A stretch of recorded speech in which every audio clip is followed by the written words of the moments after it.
Posisi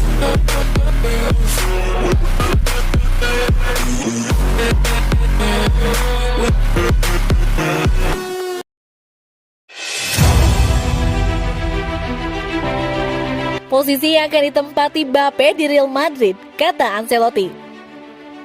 Manajer Real Madrid, Carlo Ancelotti, selalu menjadi diplomat di konferensi persnya. Dan dia melakukan yang terbaik untuk menghindari pertanyaan mengenai dua kemungkinan transfer masuk dalam diri Kylian Mbappe dan Antonio Rudiger. Transfer Rudiger hampir dikonfirmasi pada saat ini. Sementara Madridistas tetap sangat optimis bahwa kedatangan Mbappe juga hanya formalitas belaka. Meskipun mengintegrasikan Mbappe ke tim utama tidak datang dengan kompleksitas yang sama yang menampung Erling Haaland, maka mengapa Haaland memilih Manchester City? Masih ada satu pertanyaan besar yang tersisa. Siapa yang bermain di sayap kiri, Vinicius Junior atau Kylian Mbappe? Carlo Ancelotti ditanyai pertanyaan ini pada konferensi pers pada hari Rabu. Dan sementara pelatih legendaris biasanya malu-malu, dia tidak bisa tidak memberikan jawaban di sini. Di mana Vinicius akan bermain jika Mbappe datang? Vinicius merasa sangat nyaman di sayap kiri. Dia bisa meningkatkan pergerakannya tanpa bola, menikmati kecepatannya untuk menerima umpan di belakang garis. Mbappe jelas ingin bermain di sisi kiri, tetapi kami telah melihatnya mempertahankan permainan elit di sisi kanan serangan. Dia memenangkan Piala Dunia di posisi ini, tentu saja menonjol sebagai salah satu bintang turnamen. Sekarang pernyataan Ancelotti mengatakan apa yang kita ketahui benar tentang Vinicius. Tapi perhatikan baik-baik, tidak menutup kemungkinan Mbappe dan Vini bermain bersama di sisi yang sama dengan cara yang sama. Kami telah mendengar desas-desus tentang 4-4-2. Dengan Mbappe bermain di posisi teratas di sisi kiri Karim Benzema dan Vini Junior dalam peran sayap kiri dalam 4-4-2.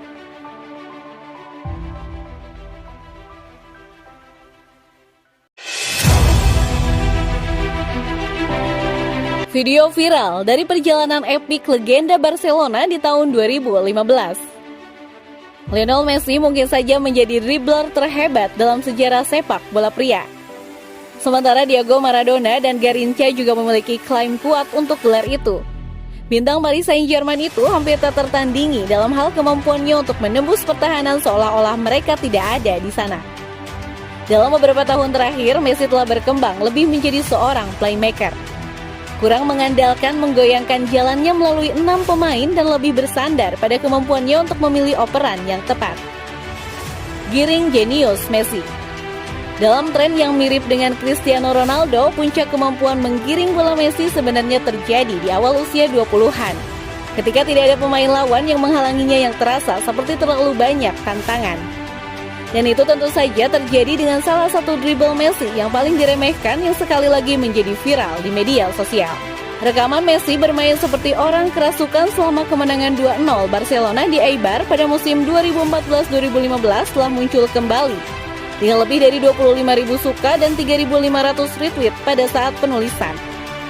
Dan sejujurnya itu benar-benar menakjubkan dengan Messi memutuskan cukup sudah dan mengambil setengah sisi Eibar dengan soloran begitu sempurna. Sehingga Anda akan berpikir itu dibuat pada pengaturan amatir FIFA.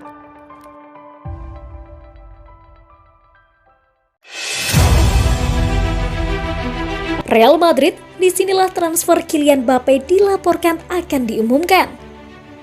Seluruh kisah Kylian Mbappe ke Real Madrid ini sudah lama. Ini mungkin salah satu kisah terpanjang yang bisa saya ingat, dan meskipun sekarang kita tahu pasti bahwa Erling Haaland tidak akan bergabung dengan Real Madrid.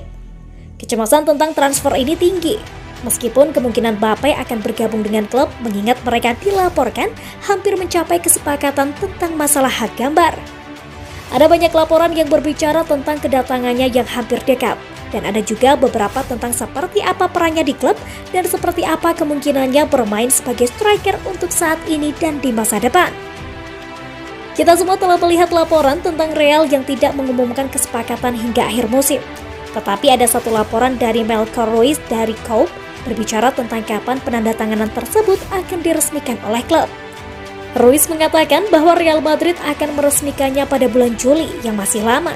Tentu saja saya pikir kita akan tahu apa yang ingin dilakukan Mbappe sebelum Juli, tetapi ini semua hanya soal pengumuman resmi yang menurut jurnalis itu akan dibuat pada Juli.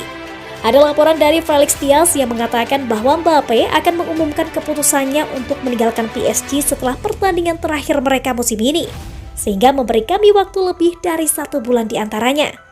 Yang cukup menarik, Mario Cortegana, salah satu jurnalis paling andal Real Madrid, mengatakan bahwa menurutnya minggu ini bisa menjadi minggu yang sangat baik untuk Real. Dan saya benar-benar berpikir ini ada hubungannya dengan Mbappe. Tentu saja itu hanya asumsi saya, tetapi menyenangkan untuk dipikirkan.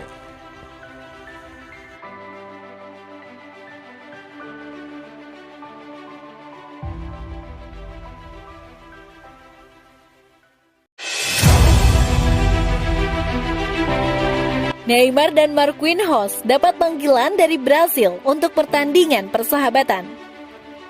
Liga 1 musim 2021-2022 akan berakhir pada 21 Mei, ketika Paris Saint-Germain akan menyelesaikan kampanye liganya dengan pertandingan kandang melawan Metz.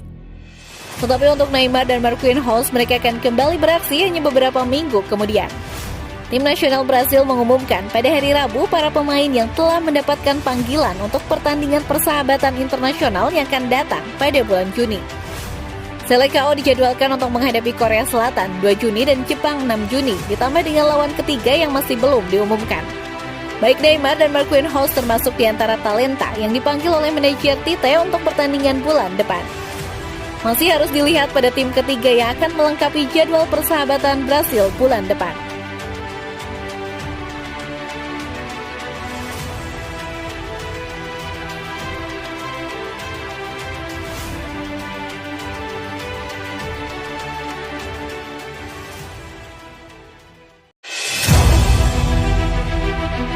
Barcelona akan menyalakan kembali minat mereka pada bintang PSG. Xavi Hernandez tampaknya akan meningkatkan opsi lini tengahnya pada musim panas ini, dengan Frenkie de Jong dikaitkan dengan kepindahan dari klub menurut The Times, yang mencantumkan kedua klub Manchester sebagai pihak yang tertarik.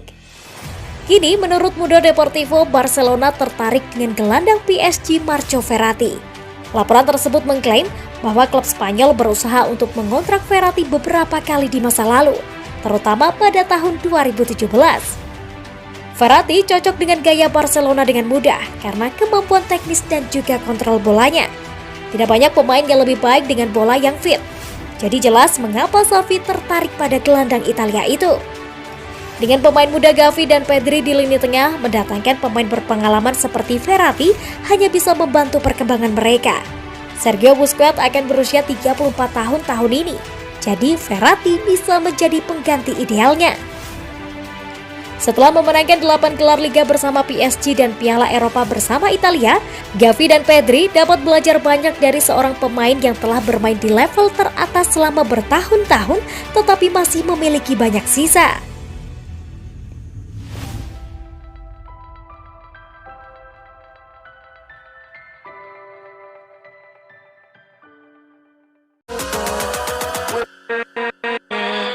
With